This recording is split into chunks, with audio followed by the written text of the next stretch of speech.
indikator dari manajemen pemasaran pendidikan ya. Pastikan itu ya. Manajemen pemasaran pendidikan. Kalau ngomong pendidikan, apa sih yang harus dipasarkan? Bagaimana cara pasarkan? Nah, fokus ke situ Mbak Hilwa. Siap. Karena topiknya menarik, ini tolong dimaksimalkan ya fungsi-fungsi anunya ya. Apa namanya, indikator di dalamnya ya. Jangan sampai terlepas ya, Mbak Hilwa. Insya Allah. Sudah beli bukunya? E-book, Pak. Oh, e-book ya. Alhamdulillah, yang penting sudah ada. Di Samarinda itu cukup banyak ya tempat untuk beli buku ya. Ada Aziz, ada Karisma, ada di Lembuswana itu apa namanya? Gramedia, ada yang di Banggeris itu juga lumayan lengkap. Apa namanya Banggeris itu? Ramedia di Jalan Oke. Cendana itu juga ada. Oke, ada yang lagi yang mau ditanyakan Mbak Hilwa? Berarti Pak, kalau bab 1 kan latar belakang, rumusan masalah, tujuan Tujuan. penulisan, terus kegunaan teoritis, terus Kegunaan penelitian, ya manfaat kegunaan. penelitian. Terus itu Pak, yang bab 1 nanti akan menerangkan, bab 2 nanti akan menerangkan yang apa tuh ya namanya ya? Pak Andas ya? Ya, terus Yaitu, terus nanti di bab 2-nya itu khusus teori, teori.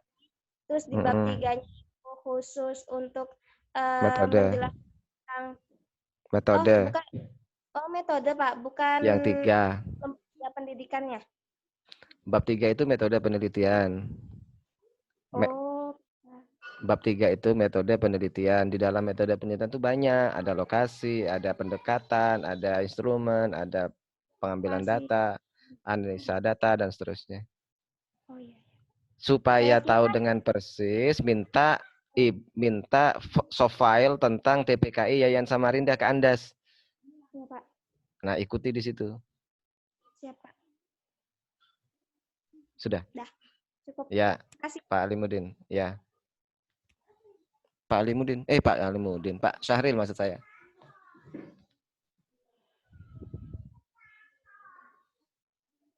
Pak Syahril? Pak Syahril nggak ada ininya, Pak Syahril. Suaranya, Pak. Pak Syahril sepertinya ini, Pak ya. Bapak HP atau laptopnya. Oh, tapi di mute itu, Pak. Oh, oke sekarang.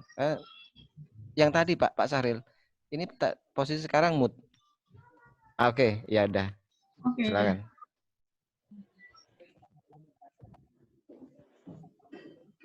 Memang nggak ada suaranya, Pak Syahril. Pak Syahril kurang beruntung Bapak hari ini, Pak. Suaranya enggak kedengeran.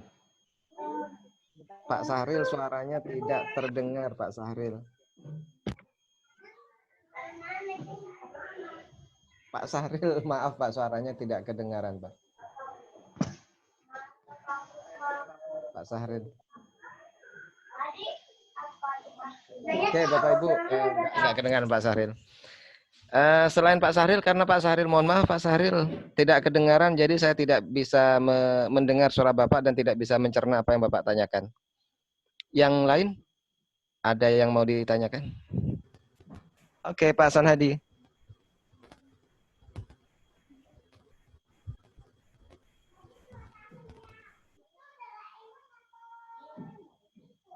Pak Son Hadi. Nggak ada suaranya sekarang Pak Son Hadi. Wah, ini kompakan pada nggak ada suaranya. Sudah Pak, sudah. Assalamualaikum warahmatullahi wabarakatuh. Waalaikumsalam warahmatullahi wabarakatuh. Mohon maaf Pak, ini bertanya lagi. Saya kebetulan masuk sekolah yang suatu lembaga sekolah yang baru. Nah, saya perhatikan agak unik sekali cara pemasaran lembaga itu untuk merekrut murid baru. Nah, bolehkah Pak saya meneliti di lokasi itu tempat saya yang baru itu kira-kira Pak? Karena menurut saya ada sesuatu yang unik gitu. Iya. Pak Son Haji ini kalau boleh dan tidak bolehnya tentu di semua lokasi pasti boleh Pak. Namun kan ada namunnya Pak. di dunia penelitian itu Pak, secara umum itu meskipun tidak secara tertulis, tapi konvensi disepakati itu bahwa tidak boleh meneliti diri sendiri, Pak. Diri sendiri itu berarti tempat kita sendiri juga, itu tidak boleh. Karena kalau meneliti diri sendiri itu seperti tidak ada orang lain yang lebih baik dari kita, kira-kira begitu, Pak.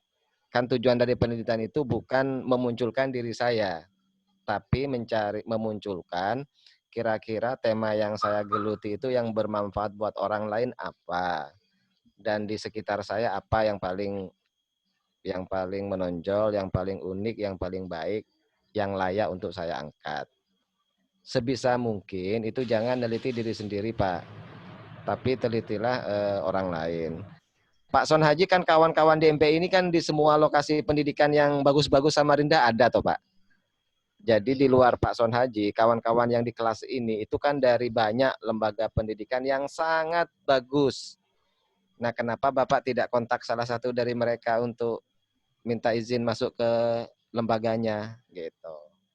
Pasti bisa toh Pak Son Haji? Begini Pak, terima kasih masukannya.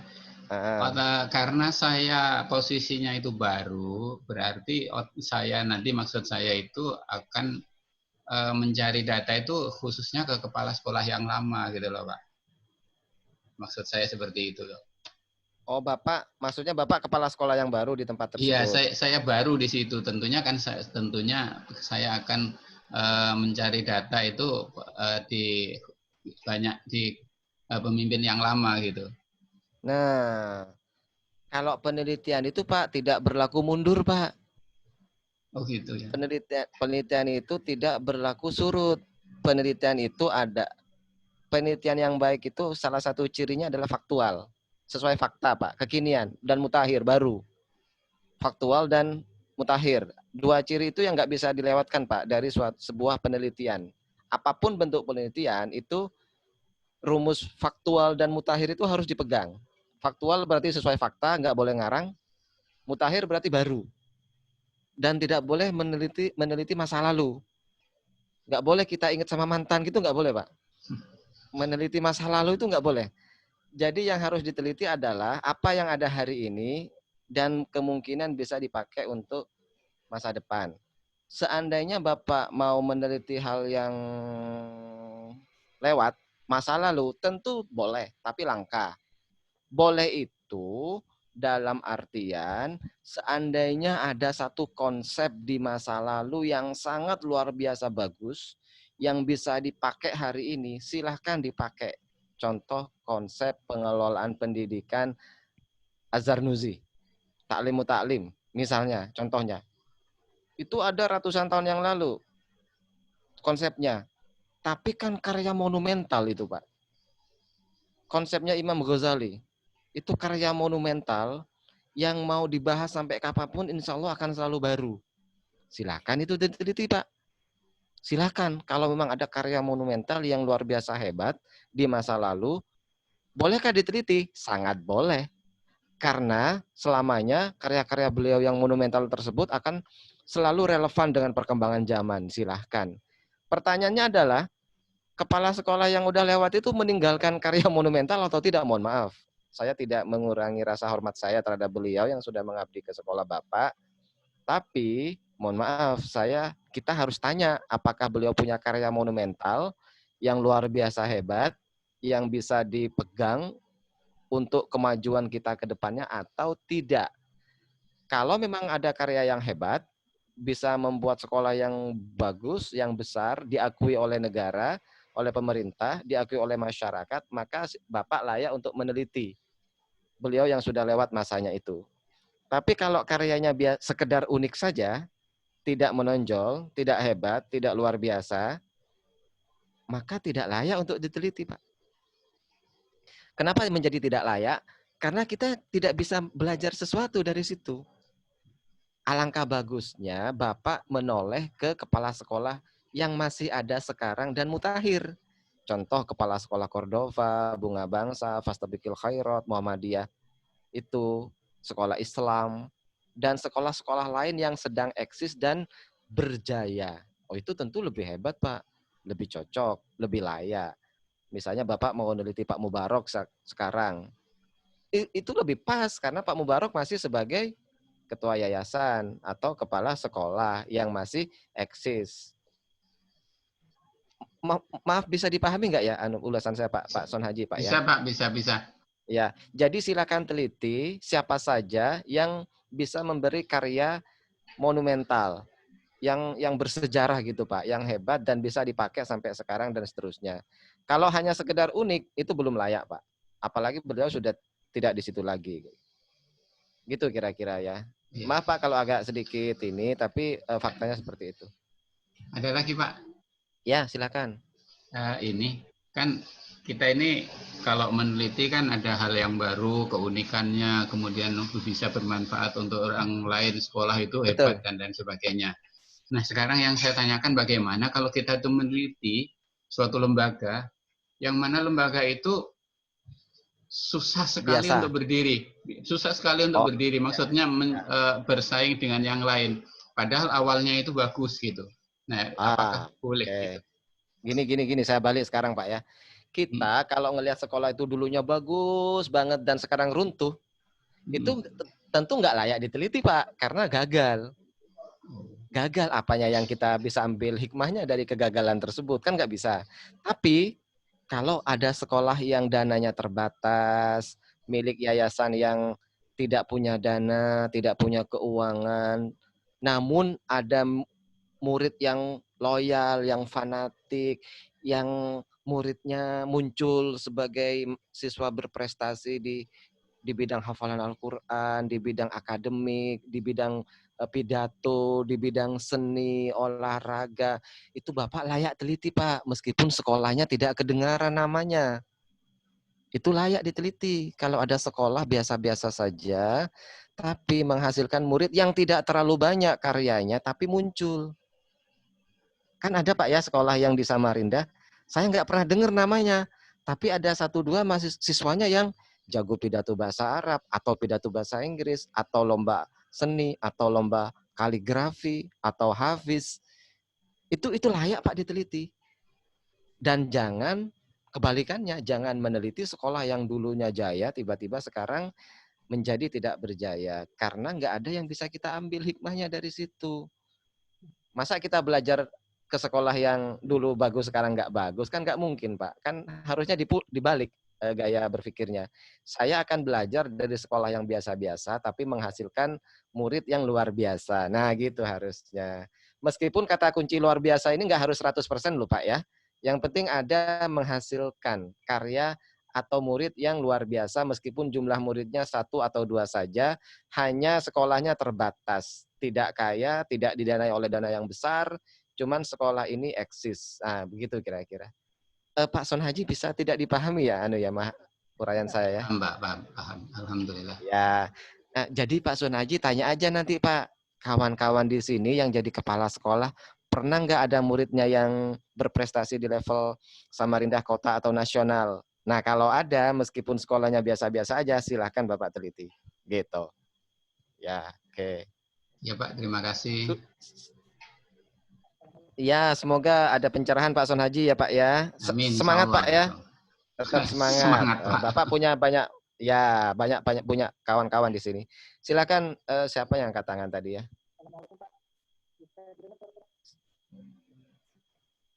Yang sepertinya Pak Alimuddin atau Pak Sahril ya sedang mencoba bertanya Pak ya, Pak Sahril ya. Pak Sahril,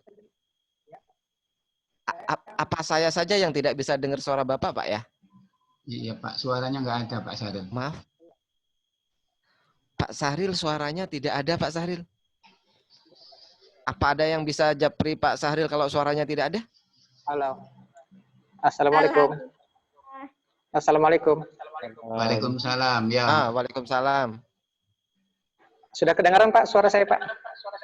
Sudah ini. Alhamdulillah. Akhirnya tembus juga ya Pak. Ya Pak. Maaf Pak, mungkin saya ada keliru dalam setting.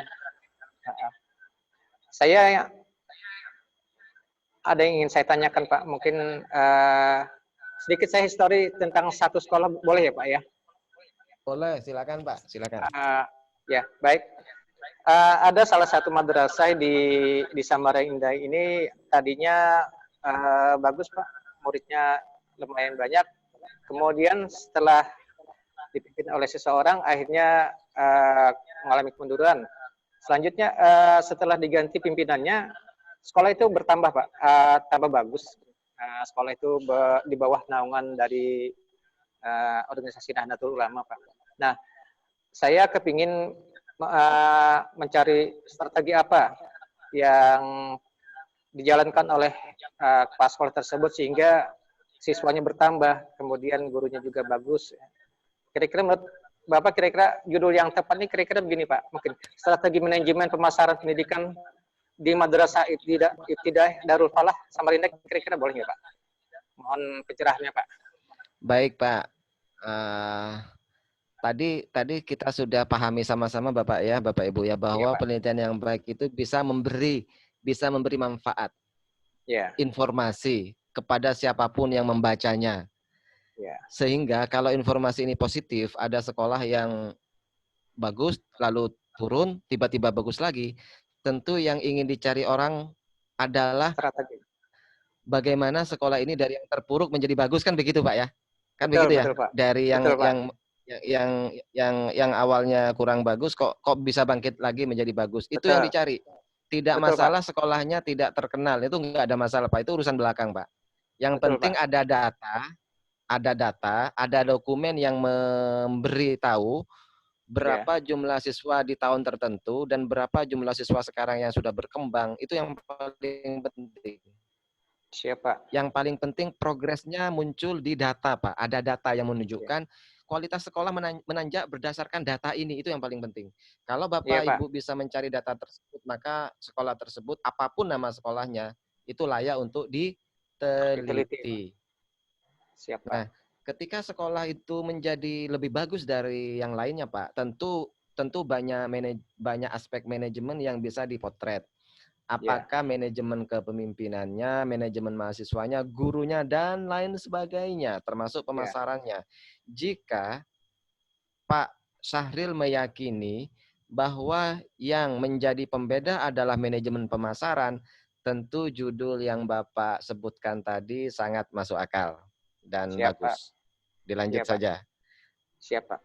Reasonnya jangan lupa tadi Pak ya, kalau ditanya kok Al-Falah, Bapak harus tunjukkan data. Bukan wacana Pak ya.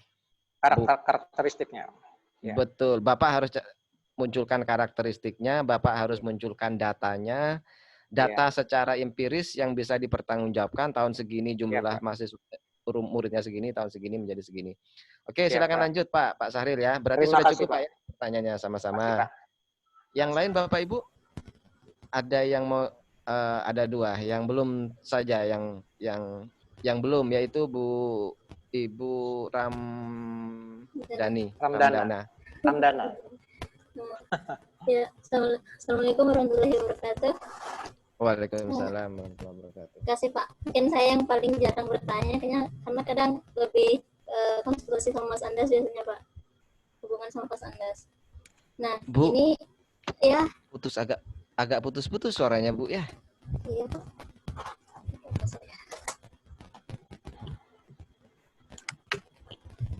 Halo?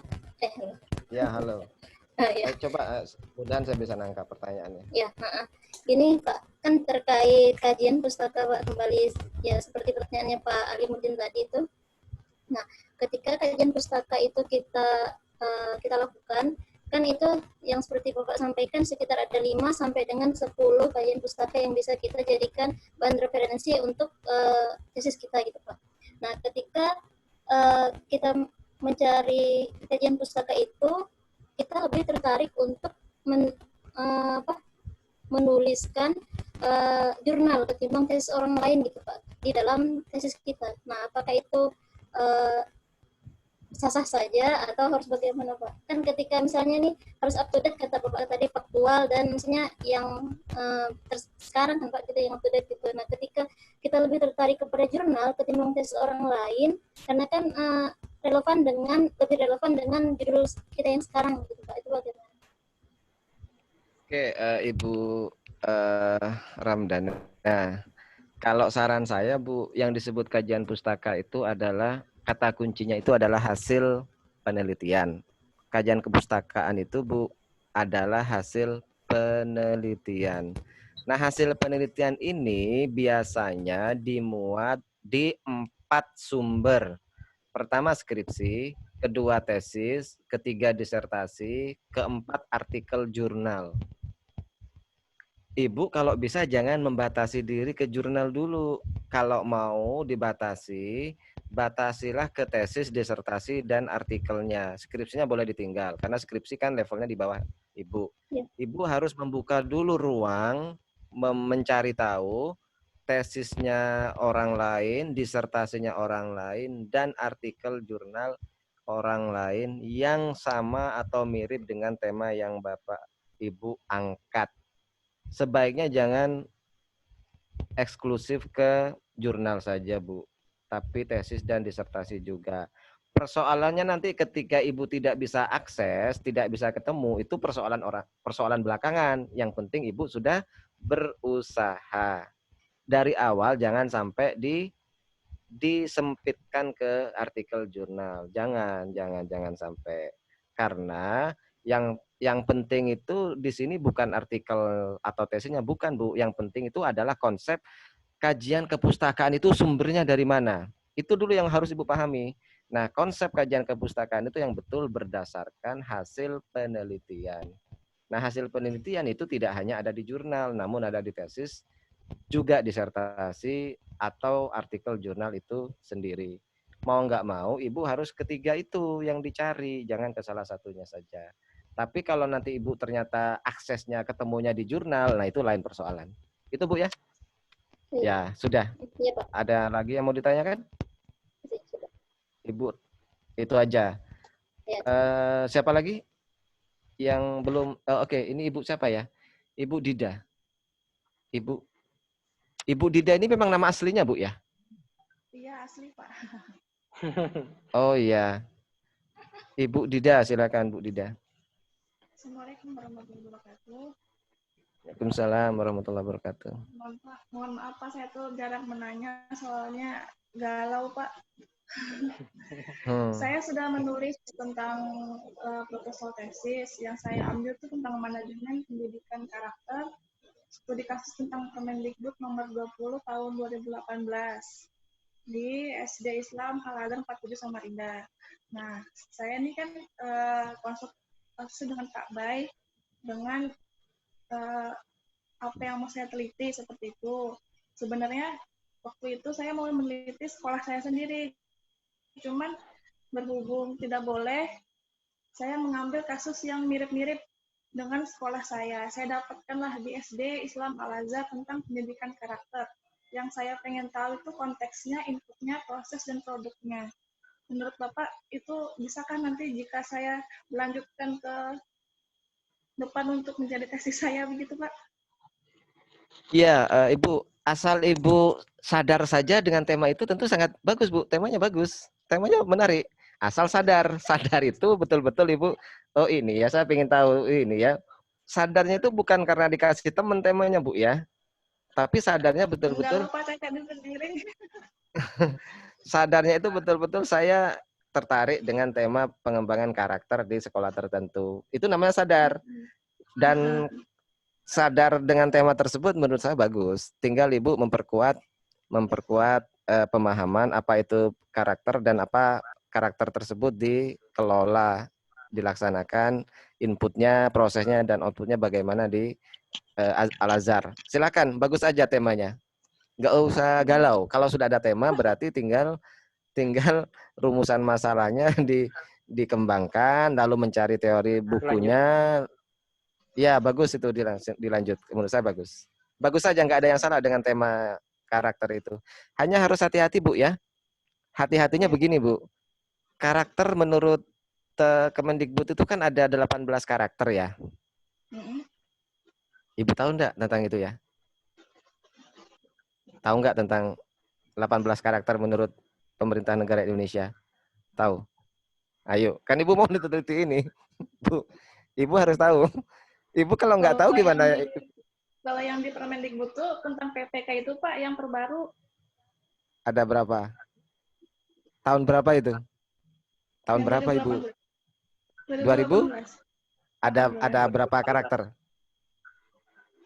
5 Pak. Ada 5 saja? Yang benar? Itu yang Ada 5 karakternya? Terus yang yang dicanangkan sekarang tuh yang tepuk PPK itu loh Pak. Saya mau menelitinya tuh tentang PPK tadi. Yang integritas, gotong royong, mandiri, religius. Oh, itu berarti bukan pendidikan karakter yang menurut Tentang versi Permendikbud. kurikulum. Itu menurut peraturan pemerintah berarti Ibu. Oke, jadi gini Bu. Jadi saya tidak melarang ya, tapi Ibu harus secara jernih dulu berpikir ya, bahwa yang ingin dikembangkan, yang disebut dengan pendidikan karakter yang ingin dikembangkan oleh negara Indonesia itu ada 18 karakter. Dan itu termuat di kurikulum karakter yang 2016 itu ada 18 karakter yang harus diajarkan di sekolah. Ketika muncul karakter integritas dan seterusnya yang dikeluarkan oleh pemerintah, yang dikeluarkan oleh PP, itu tidak secara khusus ditarget kepada anak sekolah Ibu. Jadi di sini yang harus diolah sebenarnya, jika Al-Azhar itu betul-betul mencanangkan 5 karakter yang ditarget oleh PP itu dan dilaksanakan, itu tentu layak diteliti. Tapi pertanyaannya adalah kemana 18 karakter yang lain? Apakah juga dilaksanakan di sekolah tersebut atau enggak? Nah, itu maksud saya. Maksud saya dikelola, diteliti dulu secara jernih. Apakah pendidikan karakter yang 18 itu ternyata ditinggalkan oleh Al-Azhar karena mereka fokus ke 5 karakter yang berdasarkan PP 18 itu. Itu Bu, Ibu harus lihat petanya dulu Bu, petanya. Kalau petanya sudah ketemu, misalnya ya 18 karakter dilaksanakan, 5 karakter dilaksanakan. Masih ada satu lagi Bu tentang karakter itu yang menjadi tolak ukur yang tentang disebut pendidikan karakter, yaitu karakter pendidikan Islam. Ibu ada di MPI Ibu. Berarti Ibu berkaitan dengan 3 macam karakter yang berbeda-beda. Mau masuk kemana, Ibu lihat petanya dulu. Ibu lihat petanya terlebih dahulu dari ketiga tersebut. Apakah fokus ke karakter sesuai kurikulum, karakter sesuai PP, atau karakter sesuai pendidikan karakter Islam? Nah, itu. Tambah galau ibunya.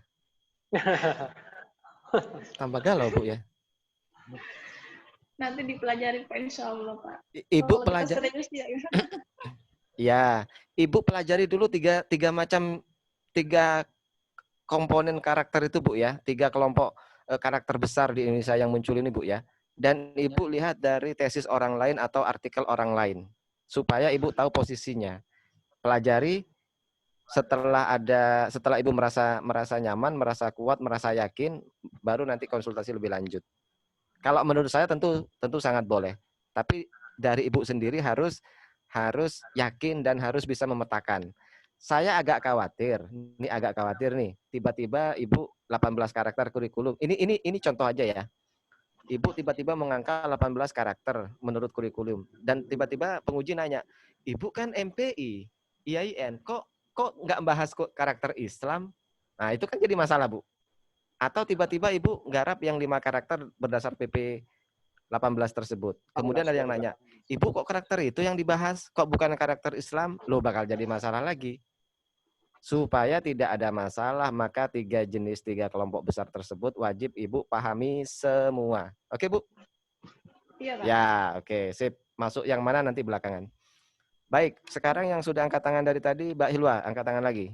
Atau enggak jadi? Hilwa? Enggak jadi. Enggak jadi angkat tangan. Yang lain enggak ada yang mau angkat tangan atau ada yang mau tanya lagi?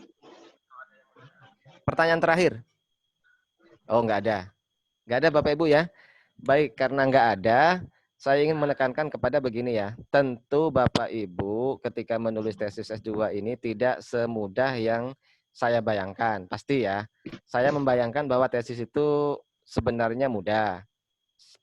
yang dalam bayangan saya mudah.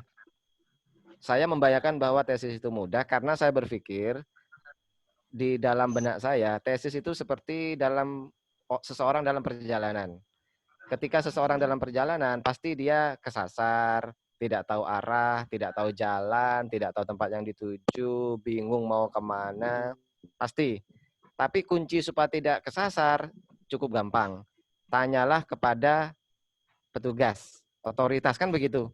Kalau kita ke Jakarta, ke Surabaya, nyasar di kota besar, jangan pernah nanya ke orang umum, karena biasanya kota besar tempatnya kejahatan. Nanyalah ke petugas, misalnya polisi,